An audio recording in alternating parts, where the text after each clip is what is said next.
அல்லாஹு அல்லாஹு அல்லாஹு. நிகழ்ச்சியினுடைய இறுதியாக தமிழ் மாநில ஜமாத் உலமா சபையினுடைய தலைவர் சங்கைக்குரிய பி.ஏ. காஜா மொய்னுதீன் பாக்கவி ஹஜ்ரத் அவர்கள் வேறு ஒரு ஊரில் இன்றைக்கு பேசுவதற்கு முடிவாக இருந்த நிலையில் அடையாறு பள்ளிவாசலில் இப்படி ஒரு இருபெரும் இனிய விழா நடக்கிறது, அவசியம் வர வேண்டும் என்று சொன்னதற்கு பின்னால் சம்பந்தப்பட்ட ஊரோடு சமரசம் பேசிவிட்டு நம்முடைய பள்ளிவாசல் நிகழ்விற்காக வருகை தந்திருக்கிற அவர்களை வர வேண்டும் என்று வருக என்று சொல்லுவதோடு வந்தமைக்காக நன்றியும் சொல்லிக் கொண்டு ஹஜ்ரத் அவர்களை நிறைவாக பேசுமாறு அன்போடு அழைக்கிறேன்.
والحبيب العربي لا إله إلا الله لا إله إلا الله لا إله إلا الله محمد رسول الله.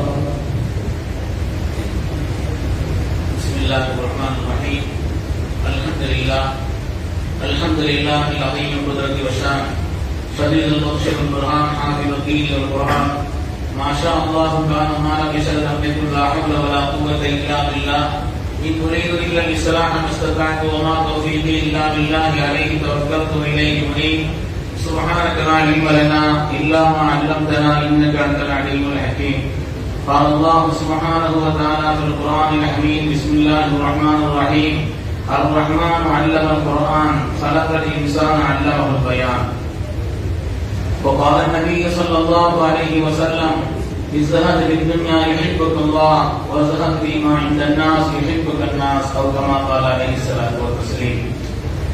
கண்ணியத்திற்கும் மிகுந்த மேன்மைக்குரிய பாக்கியமான இந்த இருவரும் விழாக்களுடைய நிகழ்ச்சியின் தலைவர் என்னுடைய ஆசிரியர் பெருந்தகை ஜாமியா பாக்கியாத்து சுவாமிநாதனுடைய முதல்வர் சங்கைக்குரிய முஃப்தி உஸ்மான் முஹிதீன் ஹஜ்ரத் பெருந்தகை அவர்களே, அதேபோல் இங்கே முன்னிலை வைத்திருக்கக்கூடிய பள்ளியினுடைய நிர்வாக பெருமக்களே, நூலினுடைய பிரதிகளை மிகுந்த ஆர்வத்தோடு சமூகத்தினுடைய எல்லா நல்ல காரியங்களிலும் முன்னிலை வகிக்கின்ற பெருமக்கள், அதை பெற்றுக்கொண்ட பாக்கியமிக்க புரவலர்களே, எனக்கு முன்னால் இங்கே வாழ்த்துறை வழங்கிய மாவட்ட ஜமாத் உலமா சபையினுடைய தலைவர் சங்கைக்குரிய அபுதாஹிர் சலாமி ஹஜ்ரத் அவர்களே, மாவட்ட ஜமாத் உலமாவுடைய செயலாளர் சங்கைக்குரிய ஹஜ்ரத் அவர்களே, மற்றும் இங்கே எனக்கு முன்னால் இங்கே நிறைவாக பேசிய சங்கைக்குரிய ஷாவுல் ஹஜ்ரத் அவர்களே, மற்றும் என்னுடைய ஆசிரியர் பெருந்தகை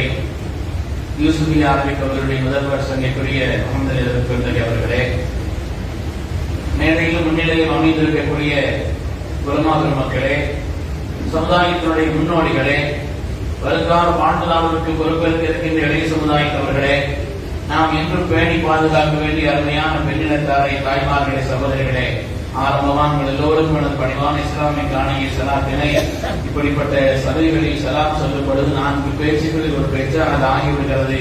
எனவே பதில் சொல்வது அவசியம் என்பதை பணிவோடு ஞாபகப்படுத்தி சலாம் சொல்லி வார்த்தைகளை தொடங்குகிறேன். அஸ்ஸலாமு அலைக்கும் வரஹ்மத்துல்லாஹி வபரகாத்துஹு. அடையார் பள்ளிவாசல்ல சதீர் நகரத்தை அறிமுகப்படுத்துறதுங்கிறது கொல்லம்பற்றையில ஊசிக்கிற கதை. ஏன்னா அதற்கு அவர்களை பற்றி அல்லாஹ் தஆலா அவருடைய கண்ணியத்தையும் அவருடைய நேர்மையையும் உலகமெல்லாம் பரவ செய்திருக்கிறான். ஆற்றலுக்கான எந்த தடையும் இல்லாமல் அற்புதமான ஆற்றல் மிக்க ஒரு சொற்பொழிகளுடைய சொந்தக்காரர், சிறந்த ஞானம் உள்ளவர், எதையும் சீக்கிரமாக புரிந்து கொள்ளக்கூடிய பகும் தஃபீனுடைய தஃபீன் செய்யக்கூடிய எல்லா நிலையிலும் உள்ள உயர்ந்த ஆற்றலுக்கு சொந்தக்காரர் அவர்கள். எதையும் நாம் ஒரு கோணத்தில் பார்த்து அதற்கு வித்தியாசமான கோணத்தில் அதை பார்க்கக்கூடியவர், விளக்கம் சொல்லவில்லை. கண்ணியமிக்கவர்களே, இப்படி பல்வேறு நிலைகளிலே உயர்ந்த விசேஷமான தன்மை உள்ள அவர்கள் தன்னுடைய வாழ்நாளினுடைய ஒரு உயர்ந்த சாதனையாக, அதாவது கண்ணியமிக்க சஹாபிகளை இங்களை தொட்டு வரலாற்று நூலை வெளியிட்டிருக்கிறார். அதே போல ஒரு 750 வருஷம் 780 வாரம் அவர்கள் தஃசீருடைய 780 வருஷம் ஆகி வைக்கணும். அதனுடைய விளைவுகளை நம்பி 780 வாரங்கள் அவர்கள் தொடராக அந்த தஃசீருடைய வகுப்பையும் இங்கே சிறப்பாக நடத்தி கொண்டிருக்கிறார்கள். தஃசீர் பற்றி கண்ணியமிக்க ஹதரத் அவர்கள் இங்கே தெளிவாக சொல்லிவிட்டார்கள். குர்ஆன் வெறும் தர்ஜுமா பார்க்கறதுங்கிறத விட தஃசீரோட விளக்கம் கேட்டாக்க விளக்கம் என்னன்னு தெரியும். ஹதரத் அப்துல்லாஹ் இப்னு அப்பாஸ் ரலியல்லாஹு அன்ஹுமா அவர்கள் ஒரு தடவை கேட்கப்பட்டுச்சு, குர்ஆன் ஒண்ணு, நபி ஸல்லல்லாஹு அலைஹி வஸல்லம் ஒண்ணு, தீனுல் இஸ்லாம் ஒண்ணு, இதப்படி வழி வழியா வருது, நபியும் ஒண்ணு, மக்கள்கிட்ட ஏன் பிரிவினை ஏற்படுதுன்னு கேட்டாங்க. குர்ஆன் ஒண்ணு, ஹதீஸ் ஒண்ணு, அதே போல இஸ்லாம் மார்க்கம்ங்கிறது ஒண்ணு, எல்லாம் ஒண்ணாதான் இருக்குது. அப்படிதான் போயிட்டு இருக்குது. எதுக்கு மக்களுக்கு மத்தியிலே மாறுபட்ட கருத்தும் அவர்களுக்கு மத்தியிலே பிரிவும் ஏற்படுவதற்கான நிலை ஏற்படுகிறது என்று கேட்ட பொழுது சையதுனா இப்னு அப்பாஸ் ரலியல்லாஹு அன்ஹு சொன்னார்கள், அதனுடைய விளக்கத்தை தெரிவதிலே வித்தியாசம். தேர்தல் நேரமா இருக்கிறதுனால ஒரு ஞாபகத்துக்கு உதாரணம் சொல்கிறேன். உதாரணமா குர்ஆன் சொல்றாரு, கையை கையோடு சேருங்கள், கையை கையோடு சேருங்கள் குர்ஆன் சொல்றாருன்னு வைங்க. ஒரு 1500 வருஷம் கழிச்சு இந்த வார்த்தை மட்டும் போய் ஒரு ஆளுக்கு சேருது. இப்போ நமக்கு அர்த்தம் தெரிஞ்சுக்கிறோம், கையால ஓட்டு போடுறோம், கை போடுறோம், ஏதோ அர்த்தம் வச்சுக்கிறோம். இப்போ ஒரு 1500 வருஷம் கழிச்சு கையை கையோடு சேருங்கள்னா எப்படி எல்லாம் வழக்கம் சொல்லுவாங்க. அதுக்கு நல்ல விருதுவான ஒரு அர்த்தம் சாபாச்சிருக்கேன். கொஞ்சம் ரொம்ப இருந்தா சண்டை கொடுக்குவாரு. பல்வேறு அர்த்தங்கள், அதற்கு விரிவான காரியங்கள் எல்லாம் காரணங்கள் எல்லாம் சொல்லி அர்த்தங்கள் வித்தியாசப்படும். ஆனால் உண்மையான அதனுடைய விளக்கம் யதார்த்த நிலை என்ன என்று சேரும் பொழுதுதான், அந்த காலத்துல ஓட்டு போடுறது ஒண்ணு இருந்துச்சு, கையால போடுறது இருந்துச்சு, சின்னங்கள் ஒண்ணு இருந்துச்சு, ஒவ்வொரு கட்சிக்கு ஒரு சின்னம் இருந்துச்சு. அந்த சின்னங்கள்ல இப்படிதான் குட்டி கொண்டு போய் போடணும் என்றெல்லாம் இந்த விளக்கத்தோடு சேர்ந்து அந்த வார்த்தை போய் சேர்க்கின்ற பொழுதுதானே முழுமையான யதார்த்தமான விளக்கம் கிடைக்கும். அந்த வார்த்தை மாத்திரம் வச்சுக்கிட்டு அது போய் சேர்ந்துச்சுன்னு சொன்னா ஒவ்வொரு ஆட்களும் தங்களுக்கு சாதகமாக அதை வித்தியாசமாக பயன்படுத்திக்குவாங்க. கேரளால ஒரு தேர்தல் நடந்துச்சு. ஒரு ஆள் மான் சின்னம், இன்னொரு ஆள் மரம் சின்னம், ரெண்டு போட்டி போட்டாராம். அவரு மான் சின்னத்துல போட்டி போட்டவர் சொன்னாராம், மரத்துக்கு ஓட்டு போட்டுறாதீங்க, நான் சொல்றது அல்லாஹ் சொல்றான், வரா தகரபா ஆதிகி ஷஜரா வதகுனா மினல் ஸாலிமீன், மரத்துக்கிட்ட நெருங்கிறாதீங்க அப்படின்னு அல்லாஹ் தஆலா ஆதம் அலைஹிஸ்ஸலாம் பார்த்து சொன்ன அந்த விஷயத்தை பயான்ல அவர் சொல்றாரு. அதனால தங்களுடைய நிலைகளுக்கு தோதுவாக சுயநலத்தினுடைய அடிப்படையிலே குர்ஆன் ஹதீஸும் எந்த ஒரு அடிப்படையிலே சொல்லப்பட்டதோ அந்த நோக்கத்தை விளக்காமல் வார்த்தை மட்டும் விளக்கணும்னா சருகுதலுக்கான வழி இருக்கிறது. அப்படி இல்லாமல் அதை பற்றிய ஞானம் உள்ளவர்கள், அதை பற்றிய தெளிவுள்ளவர்கள் குர்ஆனையும் ஹதீஸையும் சஹாபிகளுடைய வரலாறையும் விளக்கத்தையும் எல்லாவற்றையும் தெரிந்து அந்த வார்த்தைக்கு விளக்கம் சொல்லும் பொழுது உண்மையிலேயே அந்த குர்ஆனை முழுமையாக பெற்றுக் கொள்வதற்குண்டான ஒரு நிலை, அந்த மகத்தான வாய்ப்பை அதற்கு அவர்களின் மூலமாக அல்லாஹ் சமூகத்திற்கு கொடுத்திருக்கிறான். அல்லாஹ் தஆலா இந்த சமூகத்தினுடைய தீனின் உயர்வுக்கு அல்லாஹ் இதை காரணமாக கேளுமானாக இந்த சேவைகளை அல்லாஹ் தஆலா தொடர செய்திருப்பானாக. சத்தம் ஆமீன் சொல்லுங்கள். இந்த சேவைகளை தொடர செய்தவர்களே, தப்சீர் சம்பந்தப்பட்ட விஷயத்தில் அதற்கு அவர்கள் பல செய்திகளை சொல்லிவிட்ட காரணத்தினாலே இங்கே வேர்களும் விடுதுகளும் அற்புதமான ஒரு தலைப்பின் கீழ் சஹாபிகளுடைய அந்த வரலாற்றை நான் படிக்கிறதுக்கு நான் வாங்கியிருக்கிறோம் கொடுத்து, அதனால சஹாபிகளுடைய வரலாற்றை அதற்கு அவர்கள் இங்கே அழகான முறையிலே தொகுத்து நமக்கு தந்திருக்கிறார்கள். அவங்களுடைய பேச்சுக்களும் அவங்களுடைய எழுத்துக்களும் என்னன்னு நமக்கெல்லாம் தெரியுங்கிறதுனால இந்த சமூகத்திற்கு ஒரு அற்புதமான பொக்கிஷத்தை அவர்கள் கொடுத்திருக்கிறார். அதனால இது எல்லாரும் பயன்படுத்தணும். பொதுவாக நூல்கள் வெளியிடுவதுங்கிறது அந்த வெளியிடுற இடத்துல கொஞ்சம் அப்படி இருக்குமே தவிர அதுக்கு பிறகு நூல்கள்லாம் பெரும்பாலும் தேங்கி இருப்பதை பார்க்கிறோம். அப்படி இல்லை, சில நூல்கள் நாம் பாதுகாத்து வைக்க வேண்டும். அது வெறும் படிப்பதற்கல்ல, பாதுகாத்து நம்முடைய வாழ்க்கையினுடைய நடைமுறைகளுக்கு அது தேவை என்ற காரணத்தினாலே அவைகளை நாம் பாதுகாத்து வைக்க வேண்டும். அதிலையும் கண்ணியமிக்க சஹாபிகளுடைய வரலாறு என்று சொன்னால் சாதாரணமான வரலாறு அல்ல. வரலாறுகளை தெரிவதுதான் தீன். அல்லாஹ் இந்த உலகத்திற்கு நம்ம அனுப்புனது ஹிதாயத்திற்காக. قل اهبطوا منها جميعا وإما يأتينكم مني هدى ومن تبع هداي فلا خوف عليهم ولا هم يحزنون. கீழ போங்க, அல்லாஹ் மேல இருந்து அனுப்பி விட்டா எல்லாரையும் சந்ததிகள்லாம் கீழ போங்க, என்னிடத்திலிருந்து ஹிதாயத் வரும். இம்மா يأتينكم مني هدى ومن تبع هداي, ஹிதாயத்தை பற்றி கொண்டால் பலா خوف عليهم ولا هم يحزنون, நிரந்தரமான சொர்க்கம் தான் உங்களுக்கு ஒரு பிரச்சனை இல்லைன்னு சொன்னாங்க. அந்த ஹிதாயத்தை தான் நாம் ஒவ்வொரு நாளும் பரவான 17 ரக்காத்துகளிலேயும் கூட நாம ஓதக்கூடிய ஒரே துஆ இஹ்தினஸ் ஸிராத்தல் முஸ்தகீம். யா அல்லாஹ் ஹிதாயத்தை தா. இந்த ஒரு துஆவை தான் ஓதுறோம். ஹிதாயத் தான் நம்முடைய வாழ்க்கையுடைய லட்சியம், குறிக்கோள். அந்த ஹிதாயத் எங்கே கிடைக்கும்? அந்த ஹிதாயத்தை எங்கிருந்து வாங்குவது? அந்த ஹிதாயத்தை பெறக்கூடிய இடம் எது? ஸிராத்தல்லதீன அன்அம்த அலைஹிம், அல்லாஹ் யாருக்கு அருள்வாளித்தானோ அப்படிப்பட்ட நன்மக்களுடைய பாதை தான் ஹிதாயத். அப்படியானால் அந்த நன்மக்களுடைய வரலாறுகளை அவருடைய வாழ்க்கையை தெரிவதன் வழியாகத்தான் ஒரு மனிதன் ஹிதாயத்தில் நிலைக்க முடியும். நல்லவருடைய வாழ்க்கையை தெரியணும். நல்ல வாழ்க்கையை விட்டதன் காரணத்தினால் நாசமானவருடைய வாழ்க்கையும் தெரிய வேண்டும். அதனால் எப்படிப்பட்ட வரலாறுகளை தெரிவதன் வழியாகத்தான் வாழ்க்கையிலே நம்முடைய லட்சியமான அந்த ஹிதாயத்தை நாம் நிறைவாக பெற முடியும் என்பதை குர்ஆன் ஷரீஃப் நமக்கு அழுத்தமாக சொல்லி காண்பிக்கிறது. அதிலேயும் சஹாபிகளுடைய வாழ்க்கை இருக்கிறது, சுப்ஹானல்லாஹ், ஆச்சரியப்படத்தக்க வாழ்க்கை. அவர்கள் வைரூரியங்கள் மனித வாழ்க்கையினுடைய அற்புதமான வழிகாட்டிகள். அல்லாஹ் தஆலா இந்த உலகத்தில் அவன் ஹிதாயத்தை காட்டுவதற்காக நபிமார்களை தேர்ந்தெடுத்ததை போல ஸல்லல்லாஹு அலைஹி வஸல்லம் சுஹபத்திற்கான சஹாபிகளை அல்லாஹ் தேர்ந்தெடுத்தான். இஹ்தாரஹுல்லாஹு லிசுஹபத்தி நபியிஹி வ லிஇகாமத்தி தீனிஹி, தன்னுடைய நபியின் தோழமைக்கும் தீனை உலகத்தில் நிலைநிறுத்துவதற்கு அல்லாஹ்வினால் தேர்ந்தெடுக்கப்பட்ட மக்கள். قل الحمد لله وسلام على عباده الذين اصطفى. அல்ஹம்துலில்லாஹ் சொல்லுங்க. அவன் தேர்ந்தெடுத்தான் என்று அல்லாஹ் தஆலா சொன்னான். அந்த ஆயத்திற்கு விளக்கம் சொல்லப்படுது, சஹாபா தன்னுடைய நபியின் தோழமைக்காக அல்லாஹ் தேர்ந்தெடுத்த அந்த மகத்தான மனிதர்கள் சஹாபாக்கள். அவங்களை படிக்கணும். அவர்களை கொண்டுதான் அல்லாஹ் இந்த தீனை நிலைநிறுத்த செய்தார். ஒரு கட்டணம் நிற்கிறது, அவருடைய அடித்தளம் இருப்பதை போல, அந்த அடித்தளத்தை கொண்டு கட்டணம் இருப்பதை போல தீனுல் இஸ்லாம் என்ற இந்த கட்டணம் நிறைவேற்றிருக்கிறது என்று சொன்னால் அதற்கு அடித்தளமானவர்கள், அதற்கு காரணமானவர்கள் சகைப்படி சஹாபாக்கள். வாழ்க்கையில் எந்த கட்டத்திலும் யாரை பின்பற்றினாலும் வெற்றி சொன்னாங்க. அப்படி உலகத்தில் ஒரு மனித கூட்டத்தை சொல்ல முடியுமா? சொல்கிறார்கள்,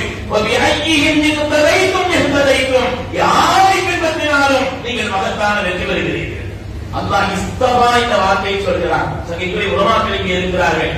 அரபியில இஸ்திவா இருக்குது, இஃப்தியார் இருக்குது. ரெண்டும் தேர்ந்தெடுக்கிறது தான் அர்த்தம். இஃப்தியார்னா ரெண்டுல ஒன்று, சாயா வேணுமா காப்பி வேணுமா, ரெண்டுல ஒன்று, அவ்வளவுதான். அது இஃப்தியார். இஸ்திவாங்கிறது அப்படி இல்லை, நிறைய ஐட்டங்கள் இருக்கும், அதுல தேர்ந்தெடுக்கிறது.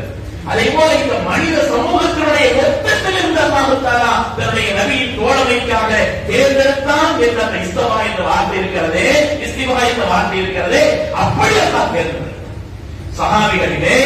சஹாபிகளிலே முதலாளிகள் இருந்தார்கள், தொழிலாளிகள் இருந்தார்கள், அரபிகள் இருந்தார்கள், அரபிகள் அல்லாதவர்கள் இருந்தார்கள், ஆண்கள் இருந்தார்கள், பெண்கள் இருந்தார்கள். பல நிலைகளில் கலந்து ஒரு குறிப்பிட்ட ஊர் குறிப்பிட்ட நபர்கள் என்பது மாத்திரமல்ல, எல்லோரும் இருந்தார்கள். அல்லாஹ் தஆலா அவர்களை ஹிதாயத்திற்காக.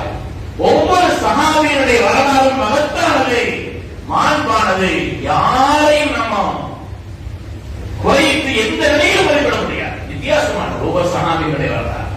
ஒரு சஹாபியுடைய வரலாறு எதற்கு இப்பதான் பார்த்தேன். சையதுனா அபூதர் கிஃபாரி அவர்களுடைய வரலாறை முதல்ல அவர்கள் எழுதியிருக்கிறார்.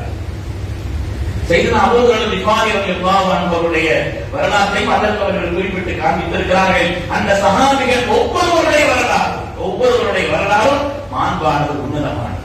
இதிலே சையதுனா அபூதர் கிஃபாரி இருக்கிறாங்களே, அவங்களை பற்றி உண்டான சுருக்கமான சின்ன செய்தி. சஹாபிகள் அவங்க ஒரு தனித்தன்மை வாய்ந்தவர்கள். சையதுனா அபூதர் கிஃபாரி, அபூதர் இந்த பேரை ஞாபகம் வச்சுக்கிறார். அவங்களுடைய அசல் பெயர் ஹிந்து, ஆனா அந்த சையதுனா அபூதர் என்ற பெயரால் அறியப்படுகிறார்கள். சையதுனா அபூதர் கிஃபாரி ரலியல்லாஹு அன்ஹு அவர்கள் சஹாபிகள்ல ஒவ்வொரு ஆட்களுக்கும் சில விசேஷங்கள் இருக்கும். அபூதர் ரலியல்லாஹுடைய விசேஷம் என்னன்னு சொன்னா, கஅபாவினுடைய முற்றத்தில் நின்று முதலாக சத்தமிட்டு ஷஹாதத்தை மொழிந்தவர்கள் அபூதர் கிஃபாரி. அஷ்ஹது அன் லா இலாஹ இல்லல்லாஹ் வ அன்ன முஹம்மதர் ரசூலுல்லாஹ் என்று கஅபாவினுடைய முற்றத்தில் நின்று கொண்டு சத்தமிட்டு முதலாக சொன்ன சஹாபி சையதுனா அபூதர் கிஃபாரி. அதேபோல் அவங்களுடைய விசேஷம் என்னன்னு சொன்னா, முதலாக அஸ்ஸலாமு அலைக்கும் என்பதை நாயகத்தை பார்த்து சொன்னவர்கள் அவர்கள். அபூதர் கிஃபாரியுடைய விசேஷம் ஸல்லல்லாஹு அலைஹி வஸல்லை பார்த்து அஸ்ஸலாமு அலைக்கும் என்று முதலாக இந்த தீனில் சொன்னவர்கள்.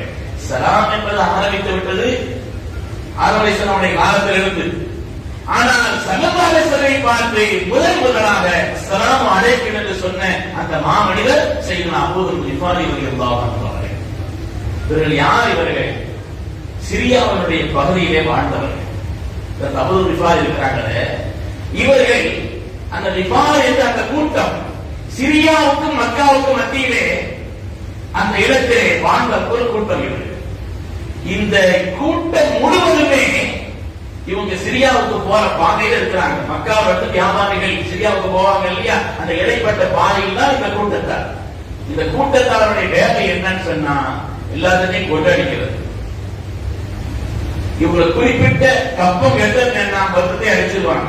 சுங்க கட்டணம் மாதிரி கூட்டிக்கிட்டே இருப்பாங்க. கொள்ளைங்கிற பேர் இருக்காது, பேர் வேற மாதிரி இருக்குது. இப்போ அப்ப அதே மாதிரி போறவங்க வர்றவங்கள்ட்ட கூட கொள்ளடிக்கிற மாதிரி அபூதருடைய கோத்திரத்தாருடைய அசல் தொழிலே என்னன்னா, அவங்களுக்கு கப்பம் கட்டிட்டு அங்க சுற்றுச்சாவடியில பணம் கட்டிட்டு தான் கணக்க முடியும். இல்லைன்னு மொத்த நேரத்தில் சேர்த்து போயிடும். இவங்களுடைய மொத்த கூட்டத்தினுடைய பணியே இதுதான். அதுல அபூதர் இருக்கிறாங்களே, கொள்ளடிக்கிறது தனி விசேஷமான ஆள். இவங்க தனியா ஒரு குதிரையில போவாங்களாம், மொத்தம் தூக்கிட்டு வந்துருவாங்க. இவங்க வந்து கொள்ளடிக்கிறது ஆக உச்சம். யாருக்கும் பயப்பட மாட்டாங்க, கூட்டமாக போக வேண்டியதில்லை. இது சிங்கம் தனியா போய் இந்த சிங்கம் மொத்தத்தை அடிச்சுட்டு வந்துடும். அப்படிப்பட்ட ஒரு நிலையில் உள்ளவர்கள் சையதுனா அபூதர் கிஃபாரி அவர்கள். ஆனால் ரொம்ப நாட்களாக இந்த கொள்ளையுடைய பணியிலேயே இருந்த காரணத்தால் சடைவு ஏற்பட்டது. நாம என்ன அநியாயத்தை பண்ணிட்டு இருக்கிறோம், இத்தனை பேருடைய கெட்டதுவா வாங்கிட்டு இருக்கிறோம். நாளெல்லாம் இந்த தொழில இப்படிப்பட்ட ஒரு கேவலமான காரியத்தை செய்யணுமான மனதளவு அவங்களுக்கு ரொம்ப பெரிய உழைச்ச மனதுல வந்து அவங்களுக்கு வருத்தங்கள் இருந்துகிட்டே இருந்துச்சு. அது கொஞ்ச நாளை என்ன செய்தாங்கன்னா, அந்த தொழிலை விட்டுட்டாங்க. அதுக்கு பிறகு அது மாதிரி அவங்களுக்கு இன்னொரு விஷயம் மனதை உறுத்தியது என்று சொன்னால், சிலை வணங்குவது உங்களுடைய மனதை உறுத்திக்கிட்டே இருந்துச்சு. அதுவும் பல காரணங்களா சிலை வணங்குவது உங்களுடைய மனதை உறுத்திக் கொண்டே இருந்தது. அதனால சரதார செலவு சந்திக்கிறதுக்கு 3 வருஷத்துக்கு முன்னாலேயே சிலை வணங்குவதை விட்டுட்டாங்க. இப்படி இருந்த ஒரு நிலையில் தான் கேள்விப்படுகிறார்கள், மக்காவிலே முஹம்மது என்று ஒருவர் சிலை வணக்கத்தை அவர்கள் தடுக்கிறார்கள். அவருடைய செய்திகள் எல்லாம் அபூதர் கிஃபாரி மக்காவிலிருந்து சிரியாவுக்கு தான் வியாபாரிகள் போவார்கள். அதனால இந்த செய்தியை கேள்விப்படுறாங்க. கேள்விப்பட்ட உடனே அதற்கு சையதுனா அபூதர் அவர்கள் ஏற்கனவே இந்த கொள்ளையை விட்டு கொஞ்சம் மனதளவுல பாதிக்கிறதுனால ஒதுங்கி சிலை வணக்கத்தை விட்டிருந்த காரணத்தினால ஒரு நல்ல பாதையில் போகணுங்கிற ஒரு ஆசை. அல்லாஹ் தஆலா சில நேரங்களில் அப்படி ஒரு நல்ல எண்ணங்களை சில பேருக்கு ஏற்படுத்துவான் அல்லவா, அது அல்லாஹ் உனக்கு செய்யக்கூடிய மகத்தான பாக்கியம். எனவே அந்த ஒரு எண்ணத்தை அவர்கள் மனதில் கொண்டு தன்னுடைய சகோதரர் உனைசை அனுப்பி வைக்கிறார். சகோதரர் உனைசை மாதிரி மக்கள் ஒரு ஆள் வந்திருக்கிறார், நல்ல செய்திகளை சொல்கிறார், நல்ல உயர்நிலைகளை சொல்கிறார், கேள்விப்படுறோம். நீ போய் பார்த்துட்டு வாப்பா. ஆனா அவருக்கு மக்காவோட கடும் எதிர்ப்பு இருப்பதா கேள்விப்படுறோம். பகிரங்கமா ஒரு காரியத்தையும் செய்ய முடியலங்கிறது சேர்ந்து கேள்விப்படுறோம். அதனால அவருடைய இறைகளை அறிந்து வா என்று நம்முடைய சகோதரர் முனைஸ் அவர்களை அனுப்புகிறார். இவங்க போய் பார்த்துட்டு அங்க உள்ள நிலைகள் எல்லாம் வந்து தெளிவா அவங்க சொல்ற அளவுக்குள்ள நிலை இல்லை இவங்களுக்கு. ஏன்னா பறிக்க இருக்கிறாங்க, ரகசியமான நடவடிக்கை இருக்கிறதுனால வந்து சொன்னாங்களாம் நல்ல மனுஷங்க அப்படின்னு மட்டும் சொல்லிட்டாங்க. ஒரு நல்ல மனிதர் அதற்குமே உங்களுக்கு சொல்ல விளக்காத அளவுக்கு இருந்து ஆய்வு செய்ய உங்களுக்கு தெரியல, வந்து நல்ல மனிதர் மட்டும் சொன்னாங்க. அதுக்குமே அந்த சகோதரர் அவர்களால் இருக்க முடியாது. இவங்க விரட்டு போயிட்டாங்க. போனா அங்கே இவ்வளவு சூழல் இருக்கிறதை ரகசியமாகத்தான் அறிவிக்க செய்ய வேண்டும். அதனால ரொம்ப எச்சரிக்கையா இருந்தாங்க. எந்த அளவுக்கு எச்சரிக்கைன்னு சொன்னா மக்காவினுடைய அந்த கஅபாவின் முற்றத்திலேயே 30 நாட்கள் படுத்திருந்து தன்னுடைய காலங்களை கழித்தார். யாருமே எதுவும் பேசுகிறது, ஏதோ வியாபார விஷயமா வந்திருக்கிறாரு, யாரையோ சந்திக்க வந்திருக்கிறாரு அப்படின்னு மற்றவங்க நினைச்சாங்கன்னே தவிர அந்த இடத்திலேயே சம்சமை குடித்துக் கொண்டு காலத்தை கழித்தார். இந்த 30 நாட்களை விட அவன் கழிச்சுதான் வரலாறு. ஒரு நாள் அதற்கு அறிவியல் அவங்க ஒரு உச்சத்துல படுத்திருக்கும் பொழுது கேட்கிறாங்க, யாரையும் தேடி வந்தீங்க, இன்னும் அவங்களுக்கு அடையாளம் தெரியலன்னு கேட்கிறாங்க. அவங்கள்ட்ட கேட்ட யாரையும் தேடி வந்திருக்கிறீங்கன்னு சொன்னீங்க, அந்த அடையாளம் அந்த யாரு நம்மளுக்கு இன்னுமா தெரியும், அவங்க தெரியலன்னு. சரி வாங்க நம்ம வீட்டுல வந்து சாப்பிடுவோம் அப்படின்னு அறிவியல் நாம வீட்டுக்கு கூட்டு போறாங்க. வீட்டுல போய் சாப்பிடுறத கொண்டு சாப்பாடு வச்சு அனுப்புனாங்க. ஆனா அந்த நேரத்துல சல்லாசலம் அவங்க பார்க்க முடியாது, சல்லாசலம் அவங்க பார்க்க முடியாது. அதுக்கு அடுத்தடுத்த சில நாட்கள் கழித்து அதற்கு அறிவியல் அப்பொழுது கூப்பிடுறாங்க, வாங்க நம்ம வீட்டுக்கு வந்து சாப்பிட்டு போகணும்னு கூப்பிடுறாங்க. போகும் பொழுது கேட்கிறாங்க, ஏங்க நீங்க யாரையும் பார்க்கணும்னு சொல்லி அடையாளம் இன்னும் அடையாளம் தெரியலன்னு கேட்கிறாங்க. சொன்னாங்க, நான் உங்களுக்கு ஒரு கேள்வி கேட்பேன், ஆனா யார்ட்டையும் சொல்ல, யார்கிட்டையும் நீங்க அந்த விஷயத்த சொல்ல மாட்டீங்க அப்படின்னு சொன்னா நான் கேட்கிறேன்னு சொன்னாங்க. கேள்வி என்ன விஷயம் சொன்னாங்க, முகம்மதுக்கு யாரோ மக்காவுல வந்திருக்கிறாங்களாமே ஸல்லல்லாஹு அலைஹி வஸல்லம் அப்படின்னு வந்திருக்கிறாங்களாமே, நான் அவங்கள பார்க்கணும்னு சொன்னாங்க. சரியான நாட்டு தான் மாட்டிருக்கிறீங்கன்னு சொன்னாங்க. சரியான நாட்டு தான் நீங்க கேட்டுக்கிறீங்க, எங்களோட வாங்க, நான் இப்பொழுது அவர்கள் வீட்டிற்கு தான் செல்கிறேன், கண்மணி முஹம்மது ரசூலுல்லாஹி ஸல்லல்லாஹு அலைஹி வஸல்லம் பார்ப்பதற்கு தான் நான் செல்கிறேன், வாங்கன்னு சொன்னாங்க. ஆனா இங்க எச்சரிக்கையா வரணும், இங்க உள்ள சூழ்நிலை உங்களுக்கு தெரிஞ்சிருக்கும். அதனால ரொம்ப ரகசியமா என்னை பின்தொடர்வது போல யாருக்கும் தெரிந்து விடக்கூடாது. இவர் பின்னால் அவர் பின்னால் இவர் போயிட்டு இருக்கிறாரு யாரும் விளங்கிடக்கூடாது. யாராவது மக்காவிலே பொருத்தமில்லாத விரோதிகள் யாராவது வந்தால் அந்த நேரத்தில் நான் ஒரு எச்சரிக்கை உணர்வாக அந்த சோகத்துல அல்லது கொஞ்சம் குனிஞ்சு செருப்பு செய்யற சரி செய்யற மாதிரி நான் குனிவேன்.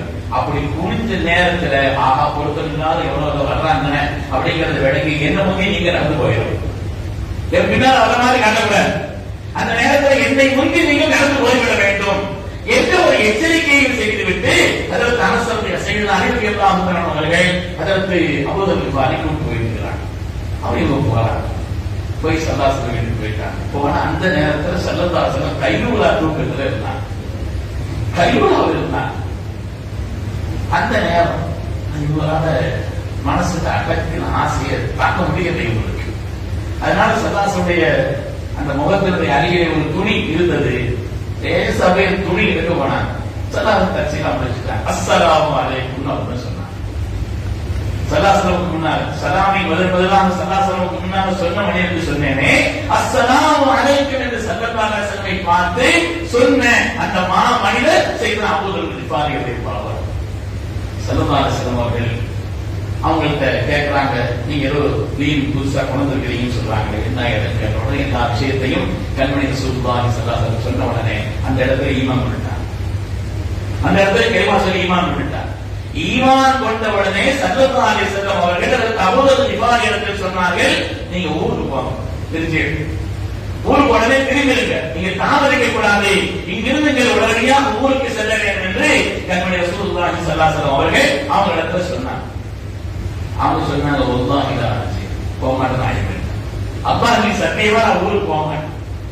இப்ப குறைஷிகள் பூரா நாயிலா இவங்க சொல்ல வைக்கணும், இவங்களை பூரா ஈமான் கொள்ள வைக்கணும். அந்த ஆசை எனக்கு இருக்கிறது. அதனால வல்லாஹி லா அஜி நான் ஊருக்கு போக மாட்டேன்னு சொன்னாங்க. சொல்லாங்கன்னா நீங்க போங்கன்னா மாட்டேன்னு சொல்லிட்டு நேர கஅபாவுக்கு வந்தாங்க. வந்து நின்று யா மஅஷர குறைஷ் சத்தமிட்டார், குறைஷிகளே கேட்டுக் கொள்ளுங்கள்,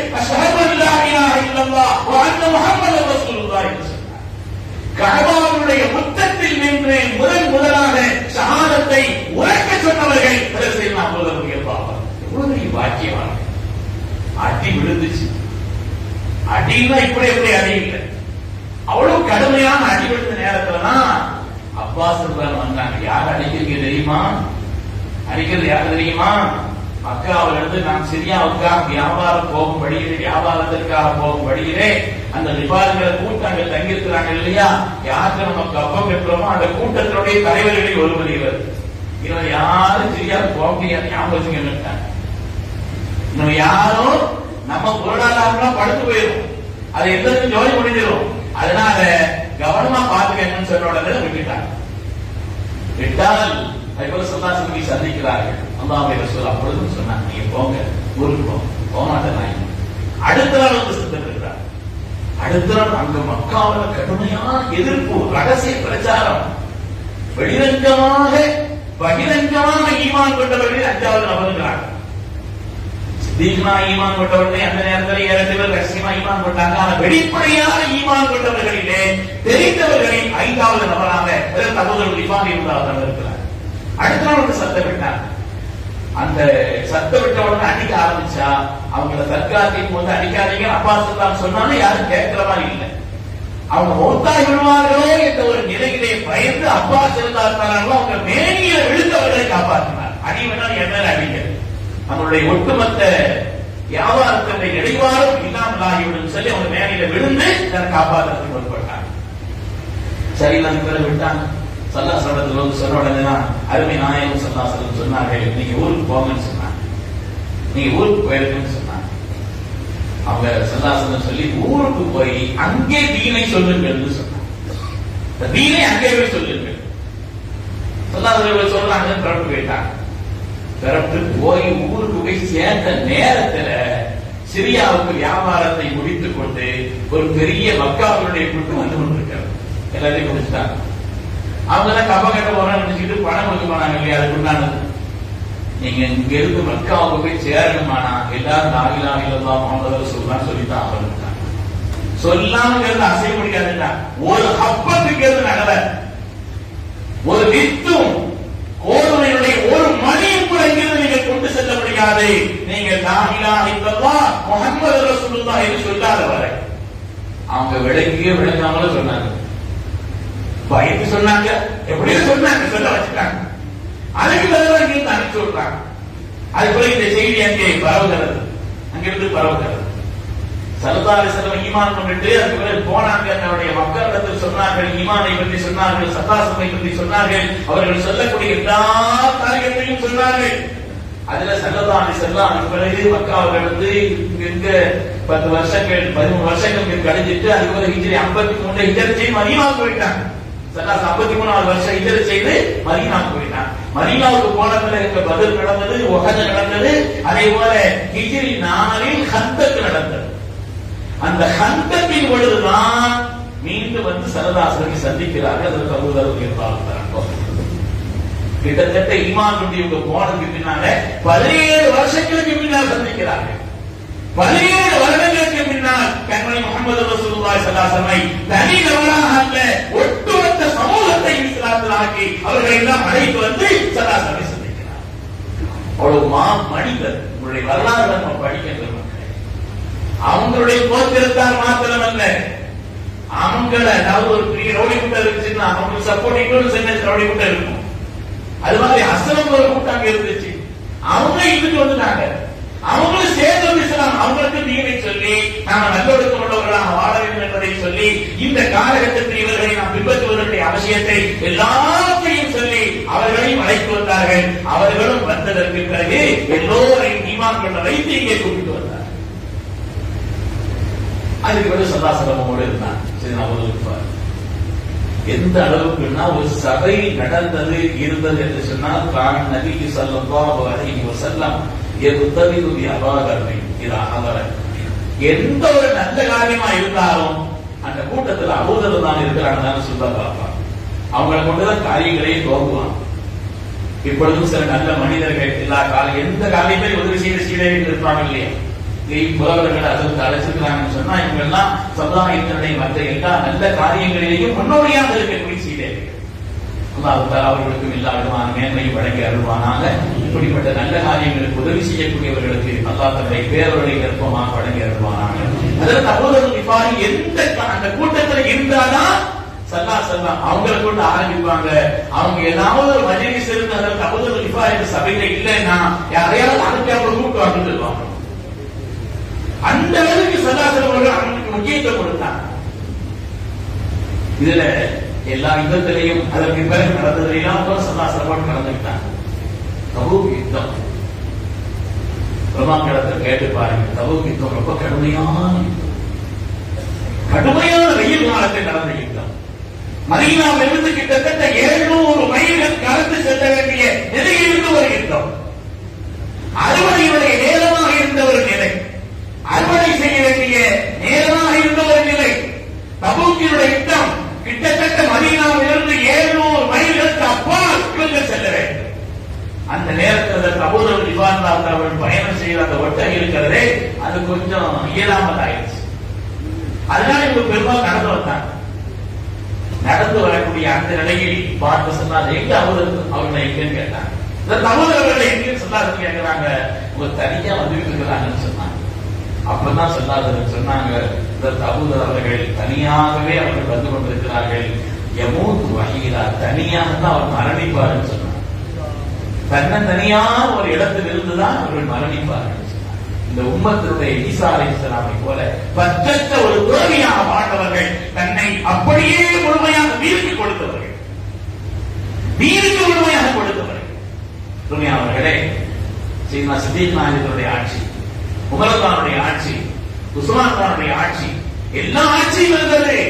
பெரிய சஹாபி, மிகப்பெரிய கூட்டத்தை இஸ்லாத்தில் கொண்டு வந்தவர்கள் சல்லாஹ் ரொம்ப கண்ணியத்திலான்னு சொல்லி எல்லாருமே அவர்களுக்கு எதையும் கொடுக்க தயாரானார்கள். ஆனால் எதையும் வாங்க இவர்கள் தயாரில்லை. உமரல்லாஹ் அவர்கள் 4000 திர்ஹம் கொடுத்து விட்டாங்க.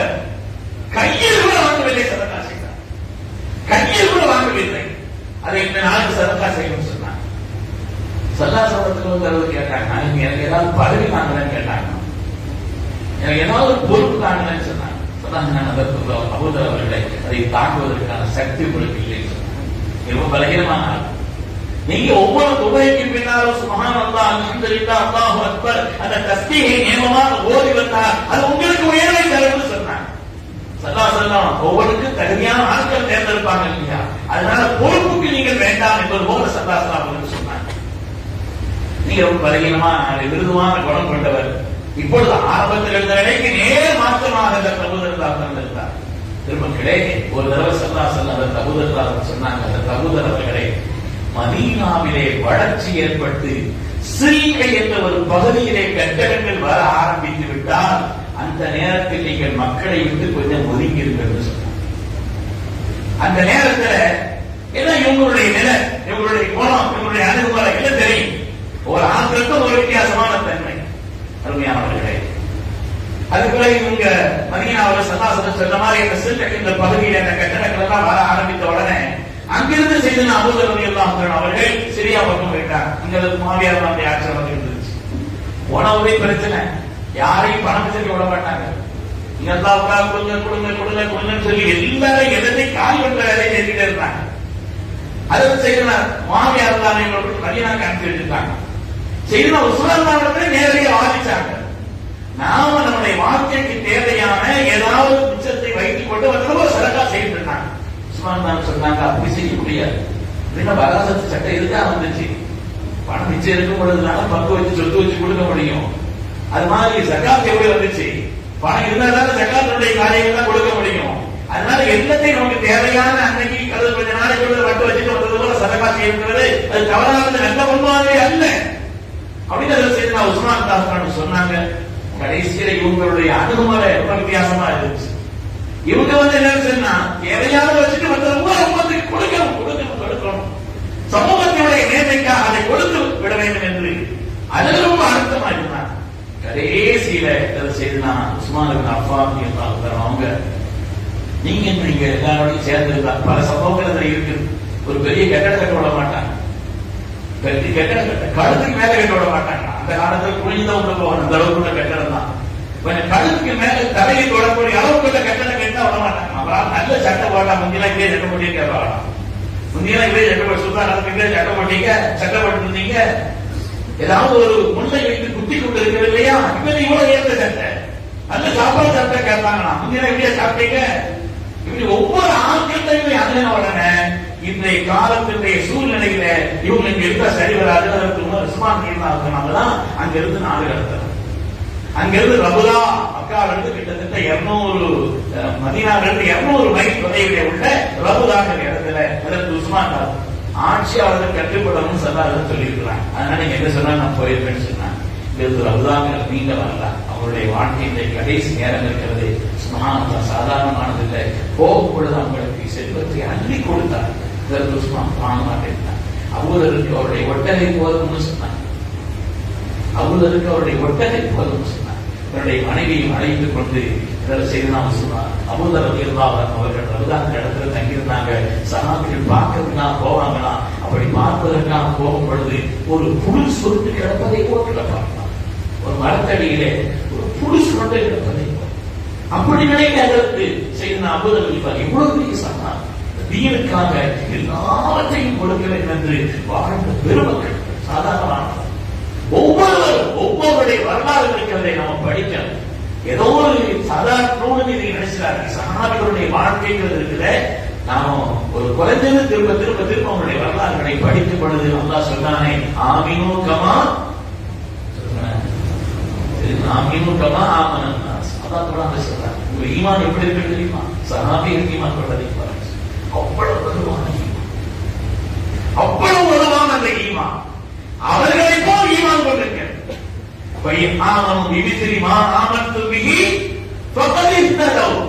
சஹாபிகள் ஈமான் கொண்டதை போல் நீங்கள் ஈமான் கொண்டால் நீங்கள் ஹிதாயத் அதனுடைய உச்சத்தில் வந்துட்டீங்கன்னு சொன்னார். அப்படி இந்த தீனுக்கு முன்மாதிரியானவர்கள், அடித்தளமானவர்கள், ஈமானுக்கு உறவிட்டவர்கள், கியாமத் வரை இந்த தீன் நிலைப்பதற்கு காரணமானவர்கள், தன்னுடைய நபியின் சுஹபத்திற்காக இந்த தீனை நிகழ்த்துவதற்காக அல்லாஹ்வினால் தேர்ந்தெடுக்கப்பட்டவர்கள். எனவே அவருடைய வரலாறுகளை தெரிந்த, அதை பற்றி ஆழமான ஞானம் உள்ள அப்படிப்பட்ட முதல் அவர்கள் இந்த நூலை எழுதியிருக்கிறார்கள். அதனால இது ஒரு நூல் சாதாரணமா 10ஓடு 11 அப்படிங்கிற மாதிரி நினைவு இல்லாமல் நம்ம வீட்டுல வாங்கி வச்சு பெண்களை படிக்க சொல்றோம். நாமளும் அதை படிக்க திரும்ப திரும்ப உடைய வரலாறுகளை படிக்கும் பொழுது நம்முடைய ஈமானுக்கு உரம் கிட்டும், நம்முடைய ஈமானுடைய வலுவுகள் காரணமாக இருக்கும் என்பதை நம்முடைய கவனத்தில் வைத்துக் கொள்ள வேண்டும். இந்த விழாவிலே கலந்ததை நான் ஒரு பாக்கியமாக கருதுகிறேன். அல்லாஹ் சுப்ஹானஹு வ தஆலா இந்த கூட்டத்தை கபூல் செய்திருவானாக. உலகத்திலேயே 2 இடத்துல தான் ரசூலுல்லாஹி ஸல்லல்லாஹு அலைஹி வஸல்லம் ரௌலத்துல் ஜன்னah சொல்லியிருக்கிறாங்க. 2 சபை தான். ஒன்னு மஜ்லிஸுல் இல்ம், இல்முடைய மஜ்லிஸ். இன்னொன்று மாபைன பைத்தி வ மின்பரி ரௌலத்துல் ஜன்னah. என்னுடைய வீட்டிற்கும் என்னுடைய மெம்பருக்கும் படி மத்தியில இருக்கக்கூடிய அந்த இடம் ரௌலத்துல் ஜன்னah, சொர்க்கத்தின் பூங்கான்னு சொன்னாங்க. எனவே இந்த சஹாபிகளுடைய வரலாறுகளை படிப்பதும் நம்முடைய அறிவை வளர்த்துக் கொள்வதற்கும் ஈமானை வளர்த்துக் கொள்வதற்கும் காரணமானது என்பதை தெரிவித்துக் கொண்டு அல்லாஹ் தஆலா அவனுடைய தீனிலே இஹ்லாஸான பரிசுத்தமான வாழ்க்கை வாழக்கூடியவர்களாக, தீனுடைய சாதிமீன்களாக அல்லாஹ் நம்மை எல்லாம் தேர்ந்தெடுத்துக் கொள்வானாக. ஹிதாயத்தில் நிலைத்தவர்களாக அல்லாஹ் நம்மை ஆக்கி அருள்வானாக. மற்றவருடைய ஹிதாயத்திற்கு அல்லாஹ் நம்மை காரணமாக ஆக்கி அருள்வானாக. நம்முடைய கடந்த காலங்களை விட வரக்கூடிய காலங்களை அல்லாஹ் வாக்கியமானதாக ஆக்கி அருள்வானாக. அல்லாஹ் நம்முடைய வியாபாரங்களில் பறக்கச் செய்வானாக. உத்தியோகங்களிலே அல்லாஹ் உயர்வை தந்தருள்வானாக. ஹலாலான ரிஸ்கை அல்லாஹ் நமக்கு விசாலமாக்கி தந்தருள்வானாக. அவன் தந்த வாக்கியங்களிலிருந்து அவனுடைய தீனுக்காக செலவு செய்யக்கூடிய மகத்தான ஒரு வாக்கிய உள்ளவர்களாக அல்லாஹ் நம்மை ஆக்கியர் புரிவானாக. எல்லோருக்கும் அல்லாஹ் நீண்ட ஹயாத்தை தந்தருள்வானாக. வாழும் காலமெல்லாம் பூரணமான ஆசியத்தோடு அல்லாஹ் நம்மை வாழ செய்தருள்வானாக. நீண்ட ஹயாத்தை தந்து நம்முடைய வாழ்நாளுடைய கடைசி நேரத்தில் எந்த கலக்கமும் எந்த பயமும் இல்லாமல் ஷஹாதத்தை மொழிந்தவர்களாக ஆனந்தத்தோடு ரப்பை சந்திக்கும் நசீபையும் கிறிஸ்துவ ஃபாத்திமாவையும் அல்லாஹ் நமக்கு நசீபாக்கி அருள்வானாக. சிறந்த துன்யாவையும் சிறந்த ஆகிரத்தையும் அல்லாஹ் எல்லோருக்கும் தந்தர் புரிவானாக. பிஹாக்கி சய்யிதுனா முஹம்மது ஸல்லல்லாஹு அலைஹி வஸல்லம் வ ஆகிரு தஅவானா அனில் ஹம்துலில்லாஹி ரப்பில் ஆலமீன். அஸ்ஸலாமு அலைக்கும்.